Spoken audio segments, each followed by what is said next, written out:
Assalamu alaikum student, this is your general science book. Please open chapter number 6 seed and germination.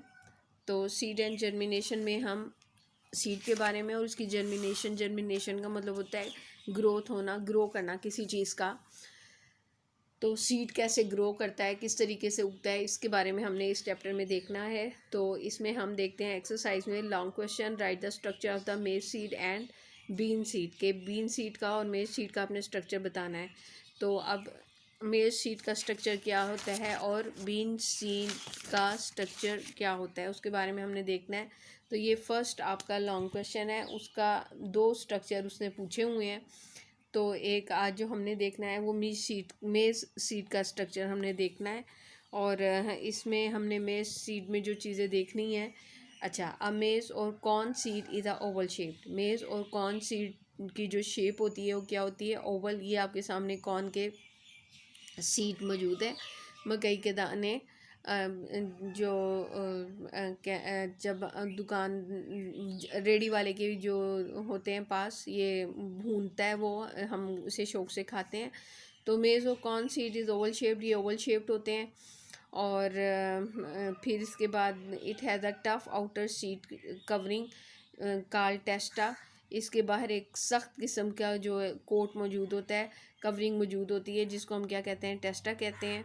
और inside the seed is the embryo which contain 1 cotyledon. अब seed के अंदर की तरफ जो है एक एम्ब्रियो मौजूद होता है जिसके पास एक कॉटिलिडन होता है। अब एम्ब्रियो क्या चीज़ है, एम्ब्रियो ये वो पहले जब हम बीज को कंडीशन प्रोवाइड करते हैं तो उसमें से जो पत्ते बाहर निकलते हैं उसे जो है ना फर्स्ट एराइज लीव होते हैं, ये एम्ब्रियो उन्हें हम कहते हैं। और यहाँ पर ये कॉटिलिडन एक ही इनके पास होता है। मेज सीड्स इस कॉल्ड मोनोकॉट सीड। मेज के सीड को हम क्या कहते हैं, मोनोकॉट सीड कहा जाता है। क्यों कहा जाता है, क्योंकि इसके पास एक कॉटिलिडन होता है। It's cotyledon does not store food. इसके कॉटिलिडन की ख़ास बात क्या है कि कॉटिलिडन जो है उसमें जो फूड है वो स्टोर नहीं हुआ होता। The food is stored in an other structure. Food जो है वो एक और स्ट्रक्चर में महफूज हुआ होता है जिसको हम क्या कहते हैं, एंडोस्पर्म कहते हैं। क्या कहते हैं उसे, हम एंडोस्पर्म कहते हैं। फिर इसके बाद its plumule is present towards the broad end. इसका जो प्लोम्यूल है वो ब्रॉड एंड की तरफ प्रेजेंट होता है, यानी जो इसका जो चौड़ा वाला हिस्सा होता है उसकी तरफ इसका प्लोम्यूल जो है वो प्रेजेंट होता है। और फिर उसके बाद radical lies towards a pointed and. और जो रेडिकल होता है वो इसके पॉइंटेड एंड की तरफ मौजूद होता है। It also has a micropyle for the absorption of water. इसके पास एक और स्ट्रक्चर होता है जिसे हम माइक्रोपाइल कहते हैं, जो कि एब्जॉर्प्शन ऑफ वाटर में अहम किरदार अदा करता है। तो इसमें से जो है आपने जो टर्मिनोलॉजीज़ आज देखी वो ये देखी कि टेस्टा क्या चीज़ है। तो टेस्टा हार्ड कवरिंग होती है, कोट होता है एक, बीज के बाहर का जो हिस्सा होता है, सख्त वाला हिस्सा होता है, उसको हम क्या कहते हैं, टेस्टा करते हैं। जब हम छली को उबालते हैं, बहुत ज़्यादा उबालते हैं, तो छली के एक जो छिलका है वो बिल्कुल उससे अलहदा हो जाता है। तो वो जो छिलका होता है ना उसका, वो उसकी हार्ड कवरिंग होती है।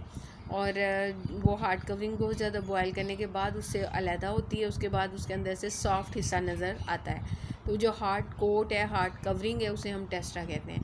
फिर इसके बाद हमने देखा कि एम्ब्रियो क्या चीज़ है। तो ये एम्ब्रियो वो हिस्सा है जहाँ से लीव्स ने निकलना है। और इस उन लीव जो निकलेंगे बाहर उनको हम एम्ब्रियोनिक लीव कहते हैं। और फिर इसके बाद कॉटिलिडन, यानी कॉटिलिडन में जो है ना एम्ब्रियो जो है ना वो प्रेजेंट होता है। फिर इसके बाद जो है मोनोकॉट किसे कहा जाता है, मोनोकॉट कहा जाता है कि जो सिर्फ एक कॉटिलिडन रखता हो। अब मोनोकॉटिलिडन में सीड में ख़ास बात है कि इसमें स्टोर जो है यानी कॉटिलिडन के अंदर खुराक ज़ख़ीरा नहीं होती है। अब खुराक ज़ख़ीरा करने के लिए एक स्पेशल स्ट्रक्चर होता है जिसको हम क्या कहते हैं, एंडोस्पर्म। क्या कहते हैं, एंडोस्पर्म। तो एंडोस्पर्म जहाँ कहीं भी आए तो इसका मतलब क्या है कि एंडोस्पर्म ने क्या करना है कि आपने जो है ना आप खुराक जो है ना इसमें ज़ख़ीरा होनी है, किसके लिए, कि पौधे की जर्मिनेशन के लिए, यानी पौधे ने जिसने निकलना है तो उसको जो खुराक चाहिए होगी शुरू में, तो वो कौन प्रोवाइड करेगा, उसको एंडोस्पर्म प्रोवाइड करेगा। अब बीज है, तो बीज के कुछ हिस्से भी होते हैं, उसे हम पहला हिस्सा जो है वो क्या है, प्लोम्यूल है। तो जो प्लोम्यूल है वो कहाँ पर प्रेजेंट होता है, उसके ब्रॉड एंड की तरफ प्रेजेंट होता है। इसका ये वाला हिस्सा आप देख लें, ये ब्रॉड है और ये वाला हिस्सा जो है ना उसका नैरो कहलाता है। तो अब ये जो ब्रॉड हिस्सा है यहाँ पर प्लोम्यूल प्रेजेंट होता है टूवर्ड्स द ब्रॉड एंड। फिर इसके बाद इसका दूसरा हिस्सा जो बीज का कहलाता है वो क्या कहलाता है, रेडिकल कहलाता है। अब रेडिकल जो है वो कहाँ पर एग्जिस्ट करता है, इनके काम जो है ना हम मज़ीद अगली क्लासेस में देखेंगे कि इनके काम क्या होते हैं, या बल्कि अब ये एक टॉपिक आना है बीज की जर्मिनेशन, उनमें हम इनका रोल जो है वो डिटेल से देखेंगे। अभी आपने इनके नाम जो है ना स्पेलिंग समेत इनके नाम आपको अच्छी तरह आने चाहिए। अब यहाँ पे प्लोम्यूल है, ये कहाँ पे प्रेजेंट होता है, ब्रॉड एंड की तरफ प्रेजेंट होता है। रेडिकल जो है वो कहाँ पर मौजूद होता है, टूवर्ड्स द पॉइंटेड एंड। तो इसका ये जो पॉइंटेड एंड है यहाँ पर आपका रेडिकल मिलेगा आपको। तो फिर इसके बाद पॉइंटेड एंड, यानी यहाँ पर ये पॉइंटेड एंड इसका हो जाएगा। It also have a micropyle, इसके अलावा यहाँ पर एक और भी स्ट्रक्चर मौजूद होता है जिसे हम क्या कहते हैं, माइक्रोपाइल। तो आपने जो याद रखनी है, यानी बीच के जो हिस्से जो मेन जिन्होंने आगे जाके काम करना है, एक प्लोम्यूल, एक रेडिकल और एक माइक्रोपाइल। अब प्लोम्यूल ब्रॉडर एंड की तरफ मौजूद होता है, रेडिकल जो होता है वो नैरो एंड की तरफ मौजूद होता है या पॉइंटेड एंड की तरफ मौजूद होता है। और जो माइक्रोपाइल होता है इसका काम क्या होता है, एब्जॉर्प्शन ऑफ वाटर, यानी ज़मीन में से पानी को जज़ब करने का काम सरंजाम देगा।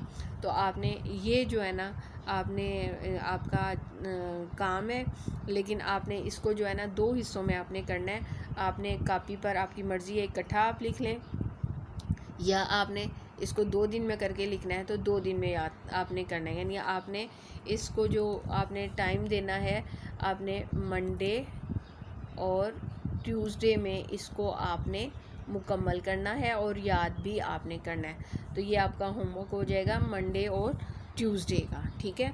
पढ़ने में हम ज़रा थोड़ा सा जो है ना वो हम आगे होंगे, लेकिन लेसन याद करने में और होमवर्क करने में आपने इस स्पीड के साथ चलना है।